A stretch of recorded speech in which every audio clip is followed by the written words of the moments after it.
rain tax in Toronto when there's a storm coming in and it's looking big and you're looking out the window. All of a sudden what's going to happen is Toronto is going to tax you for the rain. And the reason they're doing this is because they have no money to fix the 150-year-old water system.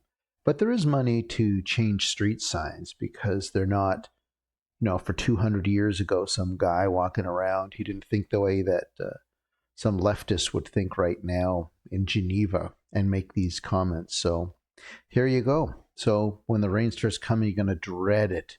Dread snow in Canada, in Toronto. You're going to be so upset. You're going to say, how dare this snow fall? And then I'm going to start paying this tax.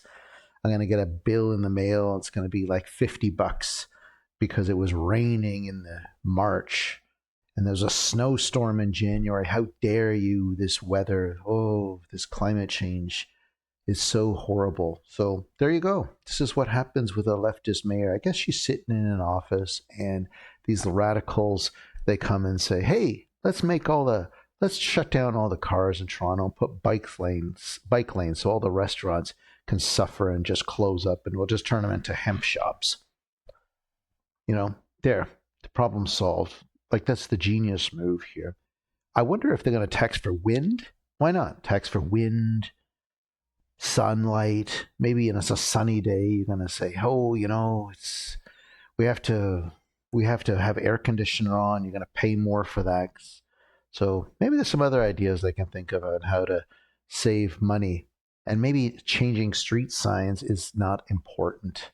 I don't think anyone cares about a street sign, Adelaide or Yonge or Ryerson. I still don't know, whatever with Ryerson. I mean, if you look back in history, yeah, there's a lot of stupid, weird things they did, but to hold them to account to what Geneva and a Marxist leftist says in Canada is unacceptable. Anyway, let me know in the comments what you think. This dreaded rain is going to come and you're going to pay $50 every time there's a rainstorm now just to fix infrastructure. And shouldn't taxes pay for this? Like, isn't the point is like when you have a lot of money in the tax base, it's not to spend it all. It's to save it for when you need something coming up. And no one could think about, hey, maybe we do need to actually fix the sewers and the water.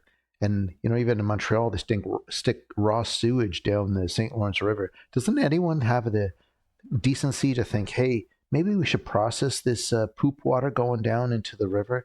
And then you got Stephen Guilbeault talking about the shrimp in the St. Lawrence. Yeah, that's the biggest concern, the shrimp in St. Lawrence when you've got poo going into the water there. Anyway, thanks for watching. See you in the next video. Best of goodbyes. Thanks for tuning in to Canada-Wide News. Hold up, before you dash off. A little birdie tells me many of you are ghosting around here without joining the subscriber crew. Given Trudeau's keen interest in making the internet